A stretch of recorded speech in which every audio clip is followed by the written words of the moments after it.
Yes, good morning everyone. हम लोग जो है हमारा topic we are going to continue, that is the emergence of jatis. हमने जब कल वाली क्लास थी उसमें पढ़ा था कि जातीज जो है कैसे और बनी थी। तो दिस वर द रीजन कि फॉरेस्ट का क्लियरिंग वगैरह स्टार्ट हो गया था, लोग जो है बाहर आके रहने लगे, फॉरेस्ट से बाहर आके लोग सर्वाइव करने के लिए उनको बहुत कुछ वर्क करना पड़ा। कुछ जो फॉरेस्ट ड्वेलर्स थे जो पहले फॉरेस्ट में रहते थे, उन्होंने डिफरेंट डिफरेंट जो है चीजों में जाना शुरू कर दिया। कोई चीफटेन बन गया, कोई प्रीस्ट बन गया, कोई पीजेंट बन गया, कोई रीजनल मार्केट में कुछ ट्रेडिंग वगैरह करने लगा। तो जो है बहुत कुछ चेंजेस आ गए थे, और इन चेंजेस की वजह से क्या हुआ था, अब हर किसी का जो अर्निंग सोर्स था दैट इज ऑफ डिफरेंट, कुछ ज्यादा कमाता था, कुछ कम कमाता था। तो इस वजह से क्या हुआ, उनके इकोनॉमिक और सोशल डिफरेंस आने लग गया। बिकॉज कुछ तो जो फॉरेस्ट ड्वेलर्स थे वो अपना अच्छा अर्न करके अमीर हो गए, कुछ फॉरेस्ट ड्वेलर्स थे जो गरीब हो गए, है ना। तो इससे क्या हुआ, आपका सोशल एंड इकोनॉमिक डिफरेंस आने लगा लोगों के बीच में। कुछ जो अपने आप को रिच समझने लगे, कुछ अपने आप को पुअर समझने लगे।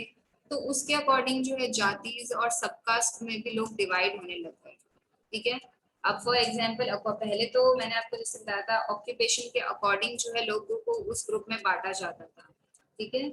और फिर जातीज में क्या होता था, लोगों को उनके बैकग्राउंड के भी अकॉर्डिंग जो है डिवाइड किया जाता था कि जातीज में वो लोग आएंगे, मतलब अच्छे लोग जो होंगे ऑब्वियसली वो आप उनको रिच ही मानोगे, जिनका बैकग्राउंड अच्छा है, जिनका ऑक्यूपेशन अच्छा है। अब अगर आप देखो जो लोअर वर्किंग क्लास वाले लोग होते हैं, तो उनको उनके अकॉर्डिंग भी जो है उनको डिवाइड किया गया है। तो सारे जो सब कास्ट हैं they were divided upon their background and occupation. अब पहले मैंने आपको बताया था कि पहले में जब लोग जातीज वगैरह जो है इजीली चेंज कर सकते थे अपना ऑक्यूपेशन बदल के, अगर कोई दूसरे ऑक्यूपेशन में, अच्छे ऑक्यूपेशन में चला जाता है और वो अच्छा अर्न कर लेता है, रिच हो जाता है, तो उसका जो जाति है वो चेंज हो जाती है, या सबकास्ट है वो चेंज हो जाता है। बट आज के टाइम में ऐसा नहीं है। आप जिस जाति में हो आप उसी में ही रहोगे, वेदर आपका ऑक्यूपेशन और ज्यादा आप अच्छा अर्न कर रहे हो, आप नहीं अर्न कर रहे हो, तो आपका वो जाति या जो आपका सब कास्ट है वो सेम रहेगा। अब वो चेंज नहीं हो सकता। बाय बर्थ आपकी जो कास्ट है वो वही रहेगी। ठीक है। अब इससे क्या हुआ था, अब बहुत सारी जो है सब कास्ट बनने लग गई थी। ठीक है, जैसे ये एक सब कास्ट के ग्रुप के लोग हैं, ये दूसरे सब कास्ट के ग्रुप के लोग हैं। तो ये सब एक विलेज में रहा करते थे, या अभी भी आप देखोगे कि एक विलेज में अलग अलग कास्ट के लोग रहते हैं। तो ये एक कास्ट हो गया, इसको हम ए मान लेते हैं, इसको ये हम बी मान लेते हैं, इसको हम सी मान लेते हैं, देन ये डी। तो ये एक विलेज है जिसमें अलग अलग कास्ट के लोग रहते थे। तो अब हर किसी कास्ट के अपने अपने रूल्स एंड रेगुलेशन होते थे। तो ये कास्ट हो गया, इनका एक अलग रूल एंड रेगुलेशन होता था। ये वाले जो कास्ट है उनका एक अलग एक रूल रेगुलेशन होता था। तो सब कास्ट के क्योंकि अलग अलग रूल्स एंड रेगुलेशन होते थे, तो सब कास्ट के लिए उन्होंने क्या किया, सबने अपनी अपनी कास्ट के लिए एक जाति पंचायत अपॉइंट किया। ठीक है। जो पर्टिकुलर जैसे कोई ब्राह्मण की कास्ट है, तो ब्राह्मण कास्ट के लिए भी मतलब ब्राह्मण के क्या रूल्स एंड रेगुलेशंस हैं, उसके लिए उन्होंने क्या अपॉइंट किया, जाति पंचायत को अपॉइंट। देन अब सिख कास्ट के जो लोग हैं उन्होंने अपने जो है जाति पंचायत को अपॉइंट किया।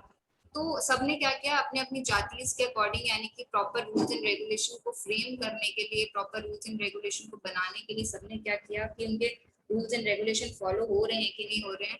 तो उसके लिए उन्होंने क्या किया, अपने अपने जाति पंचायत को बना दिया। जैसे जो एल्डर लोग होते थे या जो बड़े बुजुर्ग लोग होते थे उनको जो है जाति पंचायत में इंक्लूड किया जाता था। मतलब फॉर एग्जाम्पल आप देखो, आपकी क्लास के भी मॉनिटर्स होते हैं, हर एक क्लास का हर एक सेक्शन का मॉनिटर होता है।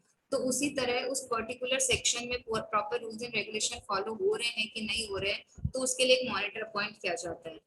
तो वैसे ही हर एक कास्ट के रूल्स एंड रेगुलेशंस को फ्रेम करने के लिए, बनाने के लिए, वो प्रॉपर फॉलो हो रहे हैं कि नहीं हो रहे हैं, तो हर एक जाति ने अपना अपना जाति पंचायत को अपॉइंट किया। अब सबका एक एक जाति पंचायत यहाँ से बन गया। ठीक है। बट रहे तो वो एक कॉमन विलेज में ही रहे थे। एक कॉमन विलेज के भी कुछ रूल्स एंड रेगुलेशंस उनको फॉलो करने पड़ते हैं कि उस, अगर आप पर्टिकुलर एक विलेज में रह रहे हो या आप पर्टिकुलरली बीकानेर में रह रहे हो, तो बीकानेर के जो रूल्स एंड रेगुलेशंस है वो आपको फॉलो करने पड़ेंगे। सेम आप जिस विलेज में रह रहे हो, भले ही आपकी कास्ट अलग अलग है, उसके लिए आपने जाति पंचायत अपॉइंट कर दी है, बट एक पूरे विलेज को संभालने के लिए भी वो एक जो गवर्नर है अपॉइंट करते थे, जिनको चीफटेन बोला जाता था, जिसको गांव का मुखिया, गांव का सरदार बोला जाता था। ठीक है, विलेज चीफटेन यानी कि गांव का मुखिया या गांव का सरदार। जाति पंचायत तो वो लोग होते थे जो सिर्फ अपने जाति के रूल्स एंड रेगुलेशन पे ध्यान रखते थे। एक पूरी सारी जाति को, अगर कोई एक विलेज में डिफरेंट डिफरेंट टाइप ऑफ जातिज रह रही है, उन सबको अच्छे से प्रॉपर वर्क कराने के लिए भी एक जना अपॉइंट किया जाता था, दैट इज द चीफटेन, जिसको हम जो है गांव का सरदार बोलते थे। ठीक है, तो ऐसे ही जो है 4-5 गांव मिलके, जैसे ये एक विलेज हो गया, एक अलग विलेज हो गया, दूसरा अलग विलेज हो गया, तो ऐसे ही जो रूलर्स थे ऐसे ऐसे विलेज पे जो है मतलब 4-5 गांव को एक साथ इकट्ठा करके अपना साम्राज्य बनाते थे। ठीक है, तो ये जब जाति जब मर्जेस हुई तो बहुत सारे चेंजेस हमें देखने को मिले, सबकास्ट देखने को मिला, जाति पंचायत अपॉइंट होने लगे, चीफ स्टेन्स अपॉइंट होने लगे। So these were the changes that we have seen. Okay, so ये चेंजेस थे। Now the reason and the empire, मैंने आपको बताया था कि लोग पुराने जमाने में क्या करते थे, किंग्स वगैरह, रूलर्स वगैरह दूसरे किंगडम पे अपना हक जमाने के लिए क्या करते थे, लड़ाइयाँ करते थे, है ना। तो बहुत सारी चीजें चेंज हुई, नए नए जो है स्टेट्स डेवलप हुए, बहुत सारे नए एम्पायर्स बने। तो same with the large state, अब ये कुछ लार्ज स्टेट्स हैं जिनके बारे में बताया जा रहा है कि वो लार्ज स्टेट्स हैं, कुछ कुछ चोलास के, तुगलक्स के, मुगल्स के, इनके अंडर में बहुत से छोटे छोटे रीजन आते थे। एनकम्पास्ड मेनी रीजन्स मीन, ये जो चोलास, तुगलक और मुगल्स जो रूलर थे, जब उन्होंने राज किया था तो उन्होंने उनके अंडर में जो है बहुत सारे रीजन्स आते थे जिन्होंने उनके ऊपर रूल किया। ठीक है, तो अलग अलग रूल्स के अलग अलग मतलब एम्पायर, अलग अलग एम्पायर होते थे, सबके अलग अलग रूल्स होते थे। ठीक है, तो अब इसमें एक एग्जांपल दिया है, जैसे फॉर एग्जांपल दिल्ली सुल्तान। दिल्ली सुल्तान के बारे में, दिल्ली के एक सुल्तान के बारे में बता रखा है, that is Ghiyasuddin Balban, ruler of vast empire. उनके अंडर में जो थे बहुत सारे रीजन थे, बहुत सारे एम्पायर्स थे। ठीक है, वो इन इन 3 एम्पायर्स पे राज करते थे, जो कि उनका बहुत अच्छा फैला हुआ था।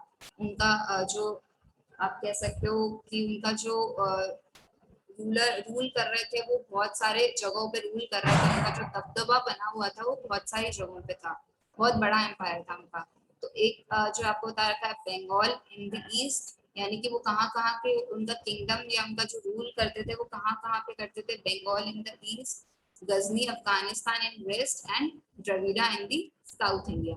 तो यहाँ पे जो है गिस्याउद्दीन बलबन का जो रूल करते थे उस टाइम के जमाने में, वो बहुत ही बड़े रीजन पे या बड़े एरिया पे वो रूल करते थे। तो उन 3 जगहों का आपको नाम बताया है, that is Bengal in east, जैसे Gauda, Ghazni, Ghazna Afghanistan in west, and Dravida in south India. Okay, तो हर चीज चेंज होने लगी थी, लोग एक दूसरे के ऊपर अटैक, कुछ रूलर्स एक दूसरे के ऊपर अटैक भी करते थे, सामने वाले के एम्पायर को हड़पने के लिए, अपने अंडर करने के लिए।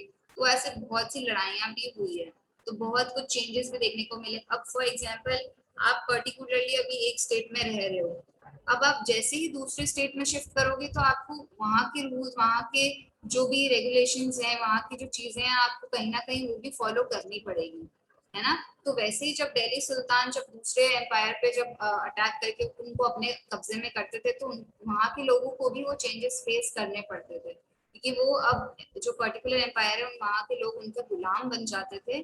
ठीक है, तो अब ऑब्वियसली रीजन में भी चेंजेस आते थे, उनका जो रूल्स एंड रेगुलेशन थे उसमें भी चेंजेस आने लगा। तो इसी तरीके से हमें जो है बहुत सारे चेंजेस देखने को मिले थे। Is that clear? ठीक है, हमें लैंग्वेजेस में भी मैंने आपको बताया था, रीजन के नेम चेंज होने लगे थे, जो भी जिस रूलर के अंडर में जो किंगडम, जो एम्पायर आ रहा था, तो उसके धीरे धीरे नेम वो अपने अकॉर्डिंग चेंज कर लेते थे। तो बहुत कुछ देखने को मिला था। अब एक एग्जाम्पल दिया हुआ है आपको regarding the poet Amir Khusrau, noted that there was a different languages in every region, कि डिफरेंट डिफरेंट लैंग्वेजेस थी हर रीजन में। तो अब उन्होंने कुछ लैंग्वेजेस के नेम बताए, जैसे सिंधी, लाहौरी, हर एक रीजन की एक अपनी लैंग्वेज होती है, जैसे अपन की राजस्थानी है, केरला वालों की अलग होगी, कर्नाटका वालों की अलग होगी, गुजरात वालों की अलग होगी। तो ये कुछ लैंग्वेजेस के नेम है जो उन्होंने बोला था, इन 1380 में उन्होंने ऑब्जर्व किया था। ठीक है, तो ये सब ऑब्जर्व करने को मिली थी उनको लैंग्वेजेस, बट उनको साथ साथ में एक और डिस्टिंक्ट या अलग लैंग्वेज ऑब्जर्व करने को मिली जो कि थी संस्कृत। अब संस्कृत जो थी उस टाइम के लोग ऐसे आम लोग नहीं यूज करते थे, कॉमन लोग नहीं यूज करते थे, और ये बहुत ही कम देखने को मिलती थी। ये लैंग्वेज मतलब कहीं नहीं बोली जाती थी, बस ये लैंग्वेजेस जो है ब्राह्मणों के द्वारा ही यूज करी जाती थी। ठीक है, कॉमन पीपल इसके बारे में बिल्कुल भी नहीं जानते थे। ठीक है, तो अब उन्होंने क्या किया, उन्होंने ये नई लैंग्वेज के बारे में उनको बताया। मतलब ये लैंग्वेज वैसे तो बोली जाती थी बट बहुत ही कम लोग उसके बारे में जानते थे, तो उन्होंने इसके बारे में भी पता लगाया। फिर उन्होंने बहुत सारी जो है लैंग्वेजेस की एक लिस्ट भी बनाई है जो आज भी बोली जाती हैं। ओके, तो दीज वर द नेम्स जो लैंग्वेजेस उस टाइम बोली जाती थी। ये लैंग्वेजेस आज भी यूज होती हैं, बस क्या है, इन लैंग्वेज का नेम चेंज हो गया। जैसे गुजारी इन गुजरात, तो अगर आप अभी करंटली देखोगे तो गुजरात की लैंग्वेज आप क्या बोलते हो, गुजराती, है ना, बट पहले उस लैंग्वेज का जो नेम था उसको गुजारी कहा जाता था। लैंग्वेज वही है, बस लैंग्वेज का नेम चेंज हुआ है। ठीक है, तो सेम आप और भी देख सकते हैं, जैसे Hindavi in the area around Delhi means, Hindavi means Hindi, कि दिल्ली के एरिया में जो है हिंदी बोली जाती थी, बट पहले हिंदी का नाम क्या था, हिंदावी। तो लैंग्वेज वही है, बस लैंग्वेज का क्या है, नेम चेंज हुआ है और कुछ भी नहीं हुआ है। Okay, is that clear?